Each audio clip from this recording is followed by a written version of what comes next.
به نام خدایی که جان آفرید، سخن گفتن اندر زبان آفرید. اما بعد، السلام علیکم و رحمت الله تعالی و برکاته. پدران و مادران اهل قدر و برادران و خواهران اهل اسلام من، بنده امروز برای شمایان یک قصه دیگری درباره یک مادر مهربان نقل می نمایم. و اگر در وقتی گفتن این قصه اگر به خطاگی راه دهم، الله تبارک و تعالی مرا مغفرت کند و از همه شمایان معذرت می خواهم. مادر بیمار می شود و ساعت 12 شب پسرش به نزد بالین مادر می آید و می شند. مادر با رنگ زرد و با نگاهی با رحم به فرزندش می نگرد و با آوازی خسته و لرزانش می گوید: چه شد پسرم؟ چرا خواب نیستی؟ پسر می گوید: مادر، از آوازی نالش شما خوابم نمی برد. اگر علاجش باشد بچه جان پست نالش کنید، کمی من و همسرم نبی راهایتان خواب کنیم. سحر من کاری دولت می روم، همسرم از پیش شما می دود، نبی راهایتان مکتب می روم. مادر با چشمانی اشکالات: میلش پسرم، به حاضر خواب کنید. پسر خواب خوش گفته به خانه خوابش می رود و به حضور خواب می کند. سحر از خواب خیسته نزد مادر می آید و پیش مادر می شند: اوچه خیزید روز شد نهاری کنیم. می گوید. مادر باشد بر وقت جان را به حق سپارده بود. پسر داد می گوید.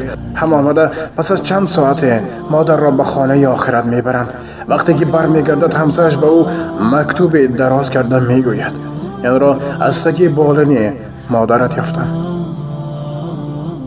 پسر مکتوب را کشاده می خواند: پسرم، جانم، هستی دنیایم، بود و نبود مادر.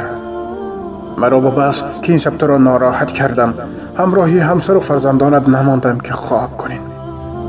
اما جان آچه، زمان تو خورد بوده، مرا هر زمان گریه کرده از خواب بیدار می کرده. من باشم با مهربانی و الله‌های شیرین تو را تا سحر خواب می کردم. از همه تو را بالا می دانستم، چون جانم دوست می داشتم. نمی ماندم که بپایت خاره خلد. اگر بیمار میشدی تا سحر طبیبی تو می شدم و بالای سرت می نشستم.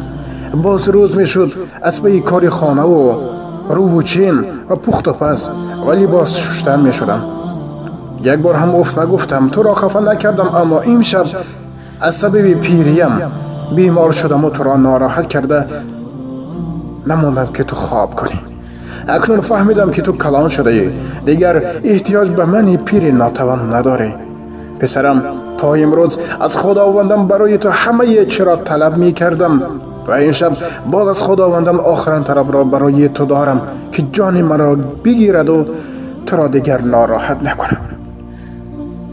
کاش الله مهربان این دعای مرا قبول می کرد. پسر بعد مکتوب را خواندن فهمید که همه چیزش را از دست داده است. سوی آرامگاهی مادر خواب بود دوید، بالای قبرش داد و فریاد کرد. بخشش پرسید اما فایده نداشت، چون که دیگر مادر خاموش بود و جواب داده نمی توانست. ببینید مادر چقدر بزرگ و مهربان و غمخوار فرزندان است. همیشه خدمت او را کنید تا اینکه روزی سخت پشیمان نشوید. امروز بسیار غم آور است که یک مادر می تواند از 1 تا 10 فرزند را مهربانی کنند، لیکن اون 10 فرزند نمی توانند یک مادر را غمخواری کنند.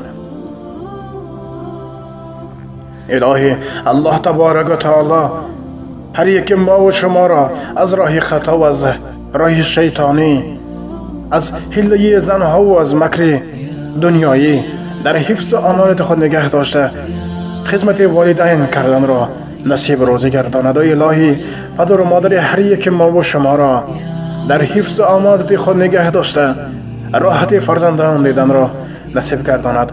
و آنهایی که پدر و مادرشان ترک این دنیا کردند، الله تبارک و تعالی جای آنها را جنت المأوا گرداند.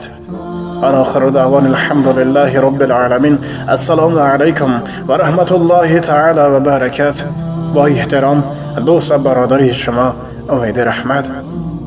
عزیزان من، اگر در وقتی گفتن این قصه اگر نسبت شما یگان سخن بدی گفته باشم از همه شمایان معذرت میخواهم.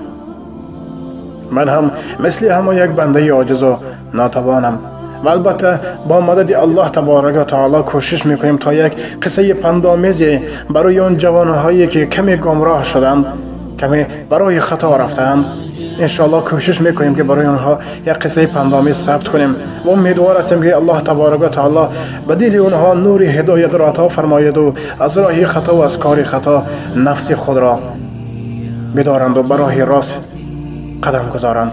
الله تبارک و تعالی هر یک شما را در حفظ و امانت خود نگه داشته. هر یکم برادران و خواهرانی که در شهر مسافری قرار دارند برای کار و رزق و روزی حلال و از خوف و خطر در پناه خود نگه دارد.